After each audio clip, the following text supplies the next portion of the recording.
The wind blows through the mountains of Sierra Roja with that persistence only the desert knows. A wind that carries red dust, ancient memories, and the smell of earth dried by the unforgiving sun of northern Mexico.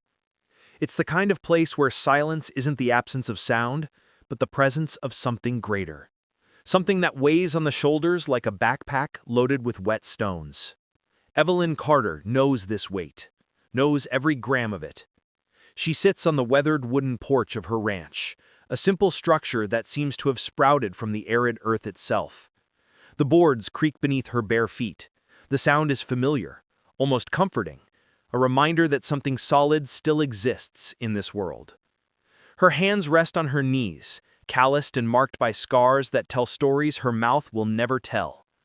Long fingers, firm, constantly training without her noticing, opening and closing, as if still around a trigger she swore never to touch again. The horizon stretches infinite before her. Irregular mountains cut the orange evening sky like broken teeth. The sun descends slowly, painting everything gold and blood red.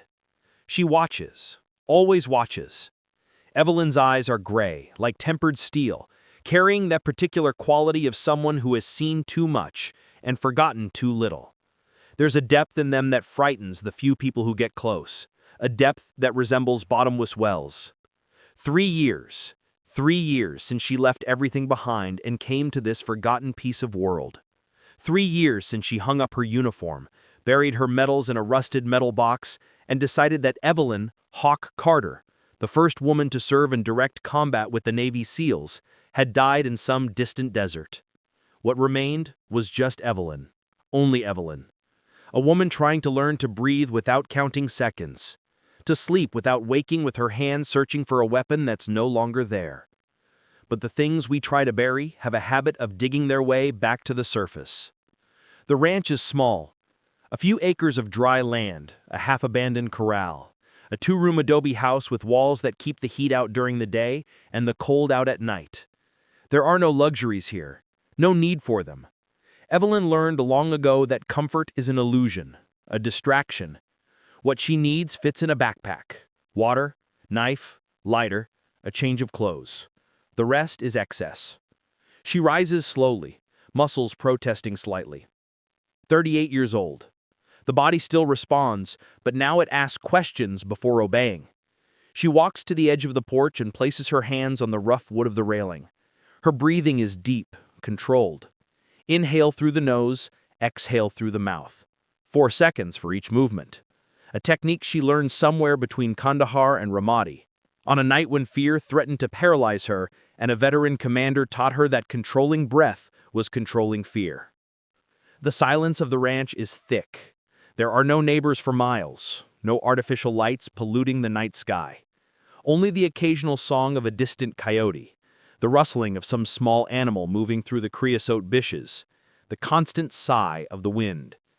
Evelyn chose this place exactly for this, for the absence, for the possibility of losing herself in a space where no one would look for her, where no one would expect anything from her.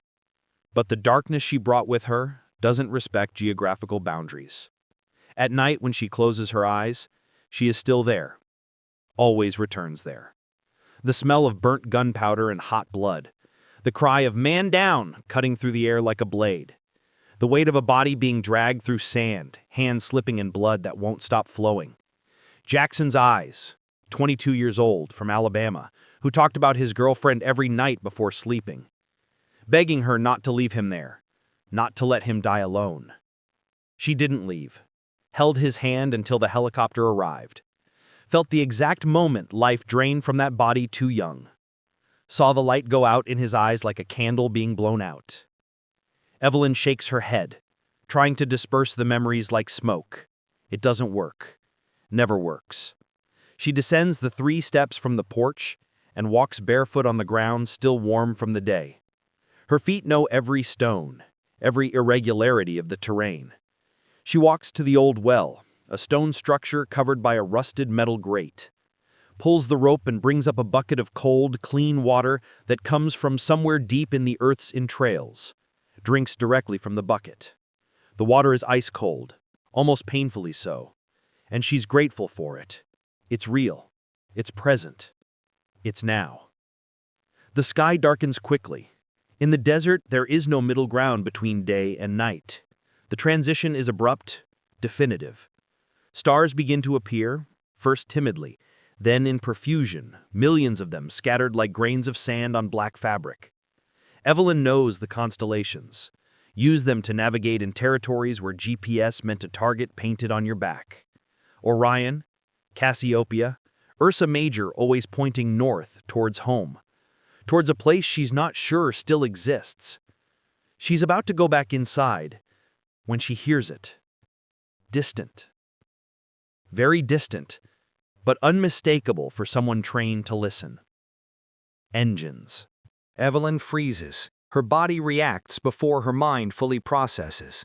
Muscles tense, senses sharp. She turns her head slightly, using her left ear. The right has that constant ringing from an explosion too close in Fallujah. The sound comes from the east, from the mountains. Multiple vehicles, heavy, moving slowly through the irregular trails that snake through the cliffs. No one comes here. There's no reason to come. The nearest ranch is 30 kilometers away. The town, if it can be called that, is almost 50. Evelyn chose this place precisely because it's the kind of place people forget to put on maps. But someone is coming. She doesn't run, doesn't panic. Training doesn't allow it. Instead, she moves with silent purpose back to the house. Each step is deliberate, placing weight on the heel first, rolling to the toe, minimizing sound. Old habit. Inside the house, she doesn't turn on lights.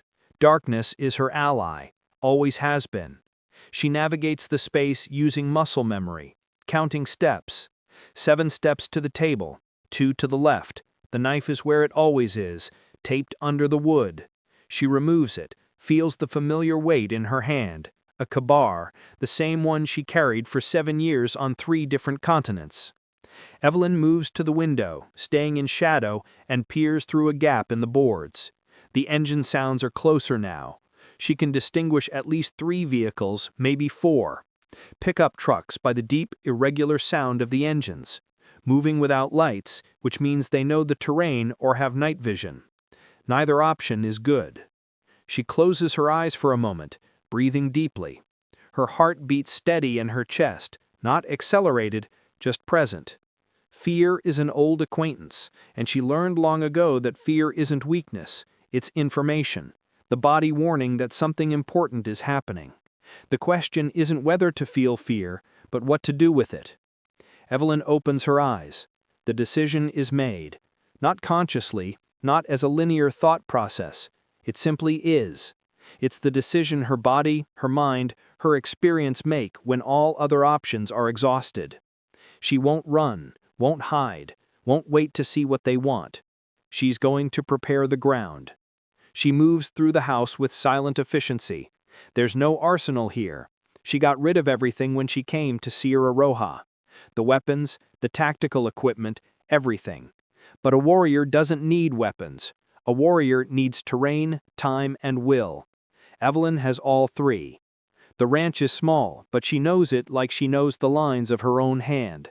Every corner, every shadow, every loose board that creaks. In the last 3 years, while trying to convince herself she was building a new life, her subconscious was doing something else. Mapping, planning, preparing for a possibility she prayed would never happen. But it happened. The vehicles are closer. She can see the first reflections of covered headlights, dim lights dancing on distant rocks. They'll come by the main road. There's no other way to access the ranch with vehicles. That gives her time. Not much, but enough. Evelyn exits through the back door, knife still in hand. The night is cold now, the kind of dry cold that penetrates through skin and settles in bones. She doesn't feel it, not really. Her body is functioning on another level, a level where discomfort is just one more piece of data to be processed and filed. She runs crouched to the corral, moving between shadows like water flowing between stones. In the corral there are tools, old, rusted, but functional. A pitchfork, a shovel, barbed wire rolled in a corner. She grabs the wire, feels the barbs bite into her hand skin, Small cuts, hot blood dripping between fingers. She ignores it. Runs to the main path, the only access to the ranch.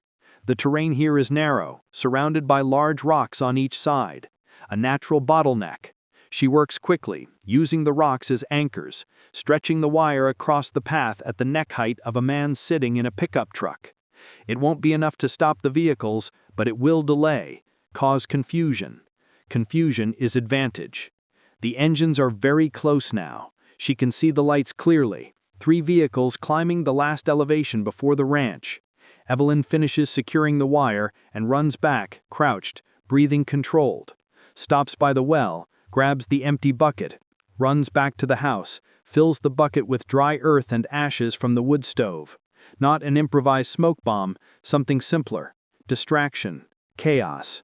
She positions the bucket near the porch, beside an old cloth soaked in lamp oil.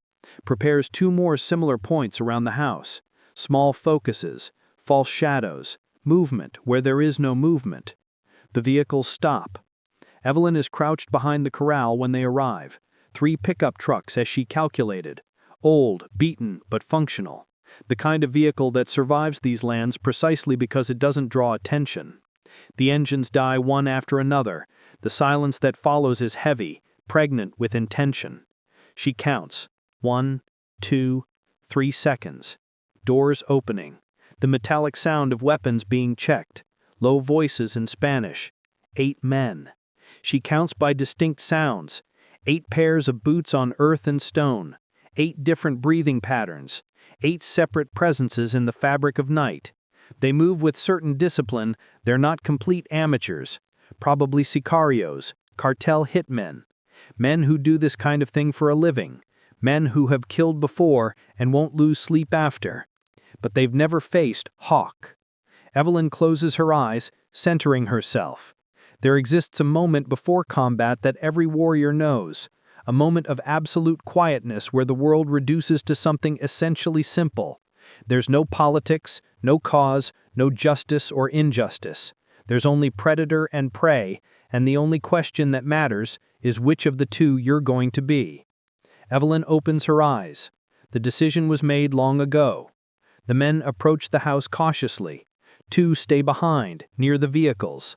6 advance. They haven't seen the wire yet.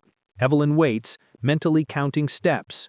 The first pickup is almost at the point when the driver, returning to get something, walks straight into the wire. The barbed metal catches him at throat height. He screams, not a scream of pain, but of surprise and terror. His hands go to his neck, and I can perfectly imagine what he's feeling. The barbs tearing skin, entering, the panic of not being able to breathe properly.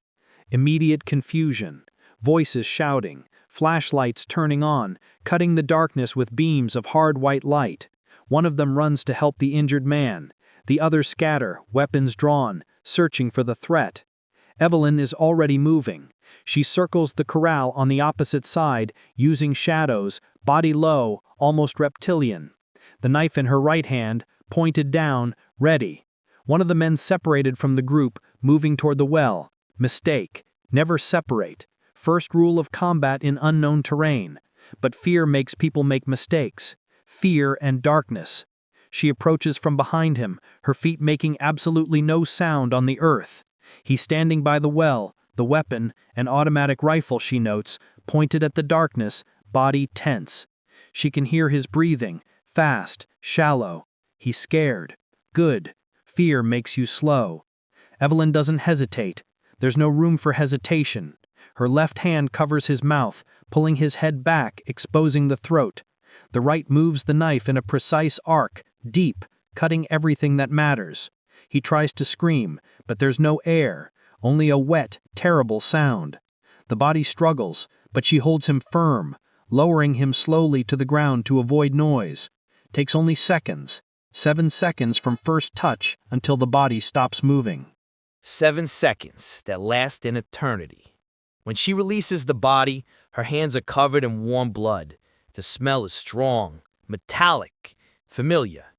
Evelyn looks at them for a moment, the hands that swore never to do this again. But oaths are words, and words don't stop bullets. She takes the rifle from the dead man, checks ammunition, loaded, safety on. AK-47, old model but reliable. She releases the safety, checks the chamber. A round in the chamber, ready to fire. For a moment, she considers using a weapon. It would be easier, more efficient. But guns make noise, and noise brings everyone else running. No, not yet. Evelyn leaves the rifle and returns to the shadows.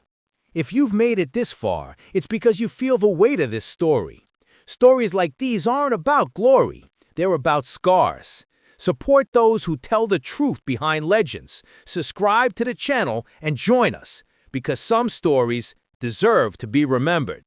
The others have realized something's wrong. Voices get louder, more urgent.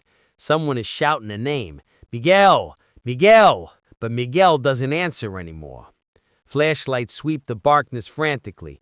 Evelyn counts 4 beams of light, which means 4 men still active and searching, plus the 2 who stayed by the vehicles, plus the 1 injured by the wire. 7 still operational. She moves in a wide circle, placing a house between her and the men. The terrain here is rough, full of small dips and thorny bushes. Each element is a tool, each shadow a hiding place. She learned this not in air-conditioned training rooms, but in the mountains of Afghanistan, where every wrong step meant an anti-personnel mine. In the streets of Mosul, where every corner hit a sniper. One of the men is coming in her direction. She can hear the heavy, careless steps. He's scared, and fear makes him loud. Evelyn crouches behind a mesquite bush, controlling her breathing. The man passes less than 2 meters from her, so close she can smell the sweat and tobacco. He holds a pistol with both hands, arms extended, tense. Wrong posture. Rigid arms mean unstable aim. She lets him pass. It's not the moment. Timing is everything in combat. Attack too early and you reveal your position. Too late and you lose advantage. The right moment is when the enemy is most vulnerable and you most prepared. Evelyn waits until he's 5 meters ahead, back to her, then moves, fast as a snake, silent as fallen snow. Grabs a fist-sized rock and throws it hard in the opposite direction. The rock hits an empty can near the corral with a loud metallic sound. The man turns immediately, weapon pointing at the sound, and fires. The blast cuts through the night. Once, twice, 3 times. Bullets ricochet off metal and stone. But Evelyn is already running toward him, using the noise of the shots as cover. He realizes too late, turns, trying to readjust his aim, but she's already on him. The knife enters under the ribs, ascending angle, straight to the heart. He opens his mouth to scream, but she twists the blade and pulls, and all that comes out is blood. He falls to his knees, eyes wide, hands going uselessly to the wound. Evelyn doesn't watch, already moving, grabbing his pistol before it hits the ground. The shots alerted the others. I can hear voices shouting, demanding response. Carlos, answer, what did you see? But Carlos doesn't answer anymore, will never answer again. Evelyn runs crouched to the house, entering through the back door. Inside, in the darkness she knows perfectly, she stops and listens. Running footsteps outside. At least 3, maybe 4 men converging where they heard the shots. They're grouping again, survival instinct overcoming training. Together, they feel stronger, safer. But together, they're also a bigger target. She moves to the front window, the one facing the porch, peeks quickly. 3 men are standing near where Carlos fell, weapons pointed in all directions, backs almost touching. Defensive formation, smart, makes a surprise attack difficult. But defensive formations also have weaknesses. They assume the enemy is out there, in the darkness, never consider that the enemy might be watching from a place they already considered clear. Evelyn takes one of the oil-soaked cloths she prepared, lights it with the lighter. The flame grows quickly. She throws the cloth through the window in the opposite direction from the men. It falls near the well, flames spreading through the oil, creating a small explosion of light and heat. The 3 men turn immediately, weapons ready, firing toward the light. The sound is deafening, bursts of automatic rifle fire tearing through the night. Evelyn uses the distraction.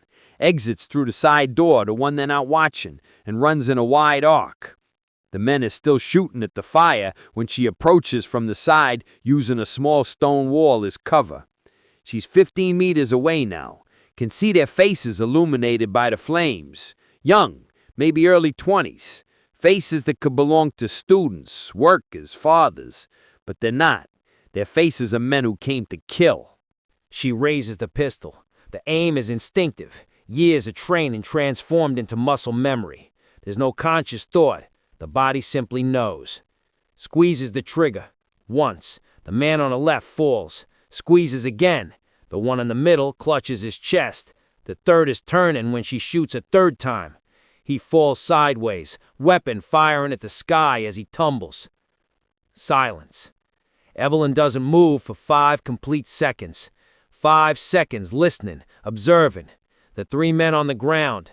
One is still moving, moaning low. The others are motionless. She counts mentally. 8 original men. 1 injured by the wire. 5 dead. 2 remain. Those who stayed by the vehicles. Halfway there. She reloads the pistol using a magazine she takes from one of the bodies. Hands move automatically, checking ammunition, counting bullets. 13 in a magazine, 1 in the chamber. 14 shots, more than enough for 2 men. But it won't be that simple. Those who stayed by the vehicles now know they're facing something different. Not a scared rancher, not an easy target. Something that's eliminating their group methodically and efficiently. They'll be waiting, prepared. Evelyn looks at the bodies. They're just dog shapes on the ground now. The life that was in them drained into the dry earth. She should feel something. Remorse, perhaps. Guilt. Horror. But she doesn't feel. Not in a moment. In the moment, there's only the task. Survive. Emotions will come later. Always come later. In silent nights when the brain finally slows down and processes what happened. She remembers a moment, years ago. Helmand Province. A night operation that went wrong. They entered a house that should have been empty but wasn't. There were women inside, children, and combatants using them as shields. Decisions had to be made in milliseconds. Decisions that saved American lives but cost other lives, innocent lives. Evelyn still sees those faces, sees them every night. A flash of memory, the weight of a child in her arms, blood soaking the uniform, the medic shouting, "There's nothing I can do!" The absolute helplessness of holding a life slipping away and not being able to hold it. Evelyn shakes her head violently. Not now! Can't think about that now! Focus! The present! The 2 remaining men! The immediate threat. She moves toward the vehicles, but not directly. Makes a wide arc, using every piece of available cover. The terrain here rises slightly, and she uses the elevation to observe. The pickups are 50 meters away, stopped in a line. She sees no movement. The men are hidden, probably inside or behind the vehicles. Strong defensive position. Then she sees a dark shape moving quickly between the vehicles and the rocks on the side of the road. Just one. One of the men is fleeing, leaving his companion behind and running. Smart. Cowardly, but smart. He understood this fight is lost. Evelyn makes an instant decision. Lets him go.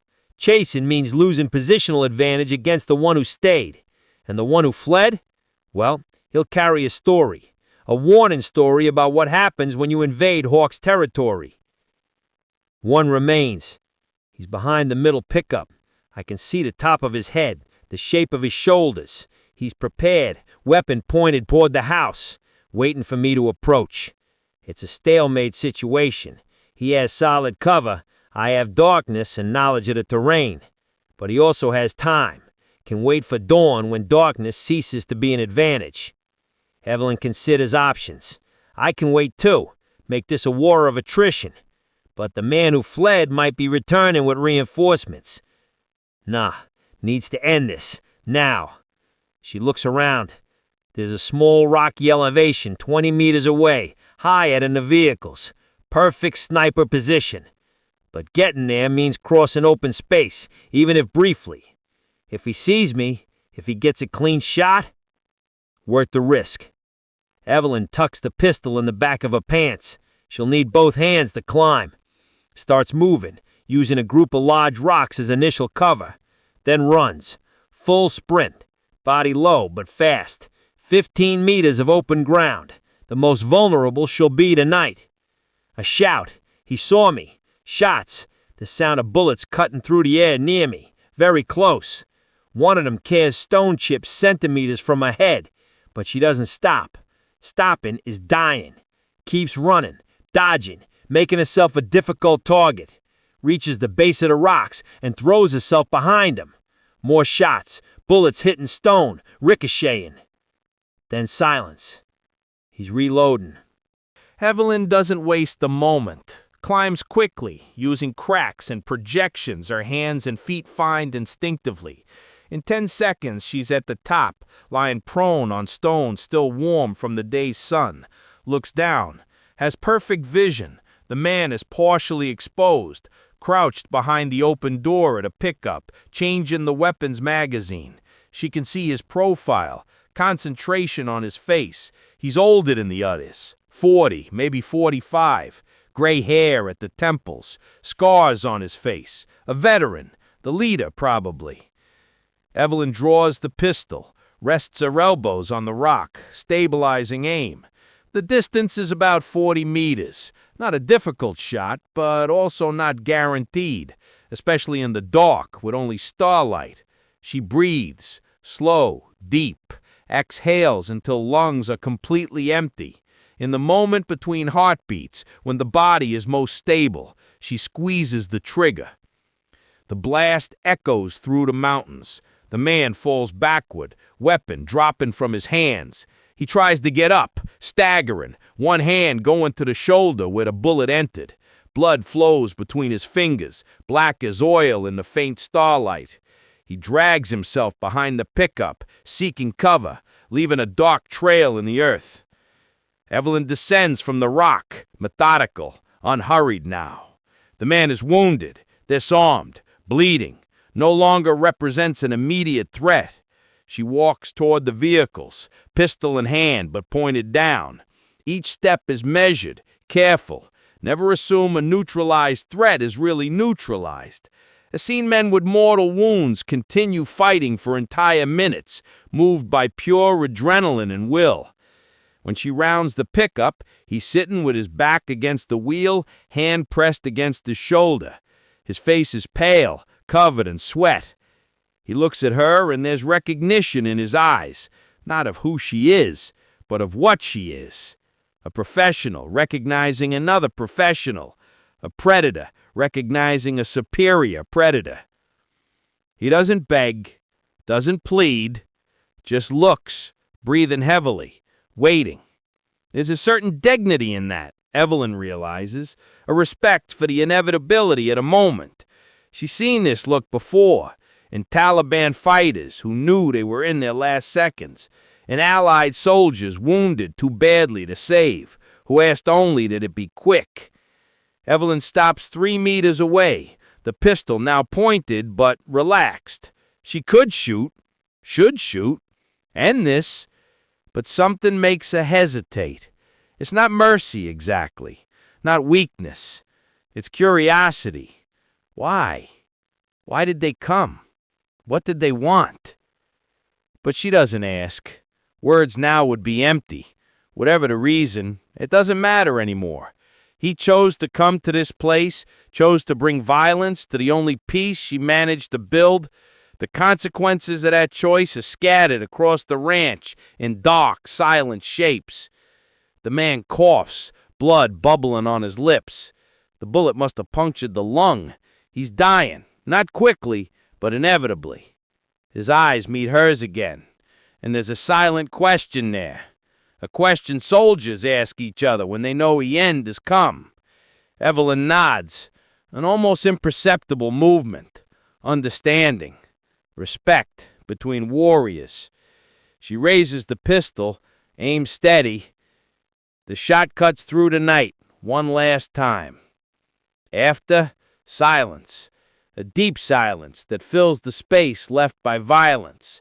Evelyn lowers the weapon, arms tired. For a long moment, she just stands there, observing the body. The leader, the last one. 8 men came, 8 men fell. 1 fled, carrying a story probably no one will believe. She looks at her hands, covered and dried in fresh blood, earth, gunpowder, trembling slightly now that adrenaline begins to dissipate. It's not fear, not shock, just the body reacting, processing, returning from a combat state to something close to normal. She knows this. It's always like this after. Hands tremble, heart accelerates and decelerates in waves. Sometimes comes nausea, sometimes tears.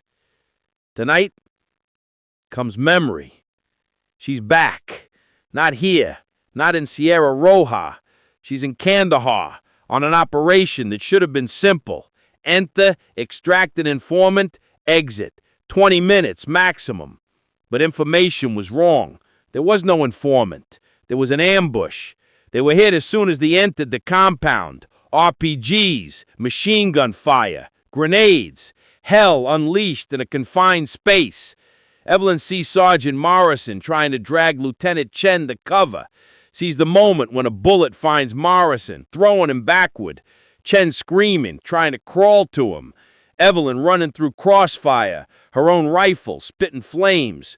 Reaching Morrison, who's looking at his own chest with an expression of almost comical surprise. Blood pouring between his fingers. So much blood. His last words not being something profound or poetic, just, "Shit, this hurts." She sees the faces. All of them. Jackson, Morrison, Chen, Rodriguez, Williams. Names she carries like stones in a bag. Weights that never diminish, only accumulate. The memory fragments. Others arrive. A market in Baghdad where a child ran towards our convoy. All barrels turned, fingers on triggers. Those children carry bombs.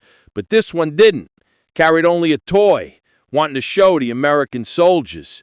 The terror in her face when she realized she was seconds from being killed. Evelyn screaming, "Don't shoot!" and placing herself between the child and the weapons. The silence after. The child crying. Evelyn shaking so hard she could barely stand. Another memory, holding a dying enemy soldier. 19 years old, they discovered later. Dark hair, dark eyes, that could belong to any teenager anywhere. He was calling for his mother. Omi, Omi, repeatedly, each time weaker. Evelyn held his hand because no one should die alone, not even the enemy. Felt when life left. Saw the light go out. Memories come in waves, relentless. Evelyn staggers, leans against the pickup, legs suddenly weak. She slides to the ground, sitting in the earth, back against still warm metal of the engine. The pistol falls from her hand. She puts her face in her hands, dirty with blood. She doesn't cry. Can. Tears dried up long ago in some desert under a merciless sun. But her body shakes with dry, violent sobs. All the pain, all the trauma she pushed down, deep down, trying to bury, now rising like water through cracks in a dam. She came to Sierra Roja to escape this, to find peace, to become someone different from Hawk, the warrior, the killer. Wanted to be just Evelyn, just a woman living a simple life in a forgotten place. Plant things, create things, build instead of destroy. But war didn't let her go. Perhaps never will. Perhaps it's something that enters the blood and remains there, a dormant virus waiting for the right trigger to awaken. Tonight was that trigger. 8 men came to her door, and in a few hours she became again what she fought so hard to leave behind. And the most terrifying part? The part that makes her tremble not with fear but with something deeper, darker, is that it was easy. Slipping back into that mode, that mentality, was as easy as putting on a pair of old boots. Comfortable, familiar, natural. Evelyn sits there for long minutes, maybe hours, loses track of time. The sky begins to lighten in the east, a pale gray replacing absolute black. Dawn in the desert isn't gentle. It's abrupt, revealing, merciless. Light begins to expose everything darkness hid. She finally stands, legs protesting. The body is starting to register damage. A deep cut on a forearm she didn't even notice receiving. Bruises on knees and hips from throwing herself against rocks and hard ground. Intense ringing in her right ear from firing without hearing protection. Pain in her back, neck, shoulders. Pain in places she forgot could hurt. But she's alive. Against 8 armed men in her own territory, she prevailed. Should feel victorious, perhaps, proud. But she just feels tired. So profoundly tired it's almost physical, a weight pressing down. Light begins to expose the complete scene now. Bodies scattered across the ranch like discarded clothes. The ground is dark with blood in several spots. The pickups marked by bullets. The barbed wire is still stretched across the road. The small fire is already extinguished, only thin smoke rising. Evelyn walks slowly through the battlefield. It's not the first time she's done this. After each operation, there was always the work of cleaning, documenting, recovering. But it was different then. There was a team, procedures, reports to fill out. Here, there's only her and the consequences of her actions. She stops by each body, doesn't search for identification, doesn't want to know the names. Names make everything harder. But she observes the faces, young most of them. One can't be more than 20 years old, face still with that softness only youth has. What stories did they carry? What choices brought them here, to this night, to this death? It doesn't matter. Can't matter. If she starts thinking about that, humanizing each enemy, each target, she'll go mad. Learn that early in military career. There's a mental button you need to press, a door you need to close. On the other side of that door are doubts, moral questionings, empathy that can paralyze you at the critical moment. During combat, that door stays locked. It's only after, much after, in safety and solitude, that it opens. The sun rises over the mountains, casting long golden shadows. The heat begins to build quickly. It will be a hot day. Blood will dry, attracting flies. Bodies will begin to swell and decompose. She needs to do something with them. Can't just leave them here. She considers calling the authorities. But what authority? The nearest town barely has a police station. And what would she say? That 8 men invaded her property and she killed them in self-defense? Technically true.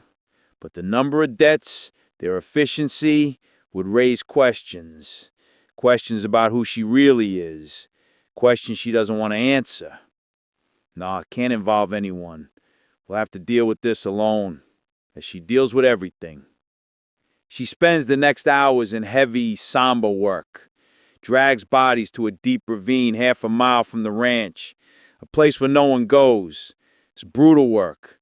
Even thin bodies are surprisingly heavy, especially when you're alone and exhausted. Each trip is torture for already punished muscles, but she persists. There's no other option. The pickup she drives away, parking them in different isolated locations. Eventually, someone will find them, but without context, they'll just be abandoned vehicles, common enough in these lands where organized crime operates freely. She cleans the blood as best she can, using sand and water from the well, fixes the barbed wire, removes the most obvious evidence. Won't erase everything. Blood leaves stains, especially in porous earth. But in a few days, under intense sun, the stains will look like any other soil discoloration. Nature has a way of hiding secrets. It's known when she finally finishes. The sun is at the zenith, merciless. Evelyn is drenched in sweat, trembling from exhaustion. Hasn't eaten anything, drunk almost nothing. The body is operating on empty reserves. She staggers back to the house. Inside, everything seems obscenely normal. The table where she has breakfast, the chair where she sits in the evening, the narrow bed in the corner. As if nothing happened, as if last night was just a nightmare from which she finally awoke. But it wasn't. The hand still stained with blood that won't completely come out proves it. The pain in the body proves it. The numbing emptiness in the chest proves it. Evelyn lets herself fall on the bed, not even bothering to remove her boots or dirty clothes. As soon as her head touches the pillow, darkness drags her down. It's not sleep exactly. It's more like a body just shutting down, a circuit breaker engaging before the entire system burns out. She dreams, and in dreams she's back at war, but not the war she fought. An internal war, fought in a landscape of shadows and blood, chasing or being chased, she's not sure, running through endless corridors that transform into deserts, that transform into mountains, that transform into corridors again. Voices shouting the name, but when she turns, there's no one. At one point in the dream, she finds a mirror, looks at it and sees not her reflection, but all the faces at all she's killed. Dozens of them, maybe hundreds of them, overlapping each other like photographs in multiple exposure, all looking at her, all silent, accusatory or forgiving, she can't tell. She wakes startled, heart racing, hands searching for a weapon that isn't there. The house is immersed in twilight. Through the window, she sees the sun is setting. Slept the whole day. The body demanded and she was forced to obey. She sits on the edge of the bed, head in her hands, gives herself time to fully return to the present, to remember where she is, when she is. A technique she learned in therapy years ago when PTSD became so bad she could barely function. 5 things she can see: the table, the window, my boots, the door, the knife still attached to my belt. 4 things she can touch: the rough fabric of the bed, the cold water, the floor, the metal of the knife, her own face. 2 things she can smell: sweat and dust. 1 thing she can taste: blood where she bit the inside of her cheek during sleep. Present. She's in the present. She stands, moves mechanically, lights the lamp, the small flame casting dancing shadows on the walls. Gets water, drinks directly from the jug, lukewarm water running down her chin. She's hungry, she realizes distantly, but the idea of food turns her stomach. Goes out to the porch. Night is falling fast, the sky passing through all the shades of orange and red before finally surrendering to the deep blue of night. It's beautiful, in a way that seems wrong after last night. How can the world be beautiful when there's so much ugliness in it? But it is. The world keeps spinning, indifferent to human suffering. The sun rises and sets, seasons change, life persists, obstinate in its insistence to continue even when everything seems meaningless. Evelyn sits on the porch steps, in the same place where she was 24 hours ago, before everything began. Seems like a lifetime ago. Seems like yesterday. Seems both, simultaneously. She thinks about the man who fled. Where will he be now? Will he have returned to the cartel, told what happened? Or fled farther, realizing that involvement with what happened here will only bring trouble? Part of her hopes it's the second option, that he took last night as a warning, a chance to change direction before it's too late. But it's probably wishful thinking. Men like those don't change easily. They're trapped in a cycle of violence as inescapable as gravity. Born into it, grew up in it, and will probably die in it, like she almost did, like part of her still might. Stars begin to appear, one after another, then by thousands.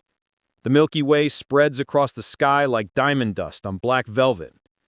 Evelyn remembers a night in Afghanistan, between operations, when she and her unit camped on a remote mountain. The sky there was like this, so full of stars it seemed impossible. One of the younger soldiers, a kid from the big city who had never seen a truly dark sky, cried. Just stood there looking up with tears running down his dusty face, overwhelmed by the immensity and beauty. 3 weeks later, he was dead. An improvised mine detonating under his Humvee. 21 years old. Never got the chance to go home and show his family how big the universe really was. How many stories like this does she carry? How many abrupt endings, unrealized potentials, futures cut short before they even began? Evelyn closes her eyes. Exhaustion is back, but it's not physical this time. It's something deeper, a fatigue of the soul, the weight of carrying not just her own experiences, but those of everyone who passed through her life and left, whether walking or carried. There's a concept she learned once in one of the many books she read trying to understand herself. Moral injury, the moral wound, happens when you're forced to do things that violate your fundamental values or when you witness things that shouldn't exist. It's not PTSD exactly, though they often walk together. It's something more existential, a crack in the foundation of who you believe yourself to be. Evelyn carries cracks, so many it's surprising she still holds together. But somehow she does. Out of stubbornness, perhaps, or fear of what would happen if she allowed herself to break completely. The wind changes direction, bringing with it the distant smell of decomposition, subtle but unmistakable to someone who knows. The body's in the ravine, nature beginning its work of reclaiming what's hers. In a few weeks, there will be nothing but bones. In a few months, not even that. The desert consumes everything eventually. She thinks about the central truth of her existence. She's good at one thing, a single thing: controlled destruction, violence applied with precision, transforming chaotic situations into specific outcomes through force. It's a talent, she supposes. Some paint, some make music. She kills efficiently. For years, she told herself she was using that talent for a greater purpose, protecting her country, defending the innocent, fighting against those who would do harm. And maybe that was true, at least partially. But the deeper truth, the one she avoids looking at directly, is that some part of her is good at it because she likes it. Not the killing itself, but the clarity that comes with it. In combat, everything simplifies. There's no moral ambiguity, no difficult questions about purpose and meaning. There's only the mission, the target, and the execution. It's pure, it's clear, it's in a twisted way, honest. But does that make her a monster? The question hangs in the night air, unanswered. Maybe there is no answer. Maybe human nature is too complex for simple labels like monster or hero.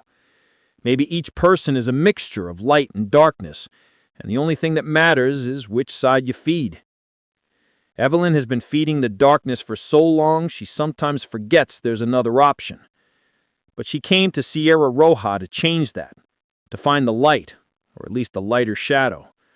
Wanted to prove to herself she could be more than a weapon, that she could create, nurture, build, that she could live in peace. And for 3 years she almost convinced herself it was working. Then last night happened and all illusions shattered. Can't escape what she is. War is in her, a permanent part of her DNA.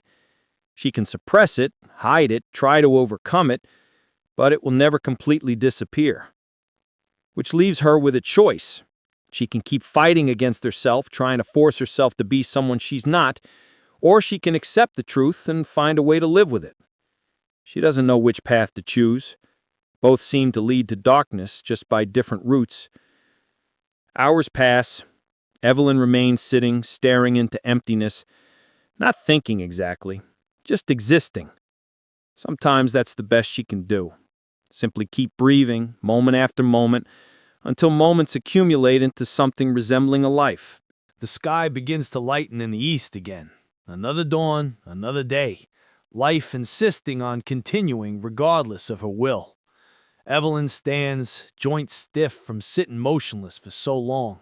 Walks to the edge of the property, where ranch land meets wild desert. The sun rises, painting everything gold and red. And for the first time in many hours, she feels something besides emptiness. Not hope exactly, not relief, but maybe acceptance. This is what she is, a warrior, a survivor, a woman who carries more darkness than should be possible, but who, somehow, is still standing. True strength, she realizes, isn't in winning wars, isn't in eliminating enemies or completing missions. It's in looking at your own darkness, at all the terrible things you've done and witnessed, and choosing to continue anyway. Not denying, not fleeing, but acknowledging and moving forward. She doesn't know if that makes her better or worse than those who can live in denial, but it's what she has. It's her truth. The wind blows through the mountains of Sierra Roja, carrying dust and secrets. Evelyn breathes deeply, feeling dry air fill her lungs. She's tired, she's wounded, she's broken in ways that will never completely heal, but she's alive. And for today, it's enough. She turns and walks back to the house, has work to do, wounds to clean, property to repair, a life to try to rebuild again. It will be harder this time, knowing what she knows now. But giving up was never an option. It's not in her nature. Evelyn Hawk Carter, veteran of wars no one really won, survivor of battles no one should have to fight, reaches the door of a house. Her hand rests on the rough wooden frame for a moment, then enters, closes the door behind her, and continues. Because that's what warriors do, no matter the weight, no matter the scars, no matter how many times they fall, they continue. The wind blows, the dust settles, silence returns to the mountains of Sierra Roja, guarding its secrets as it always has, as it always will. They came for violence, found calm, because true strength is remaining standing when everything around collapses. War may end, but the warrior never returns the same.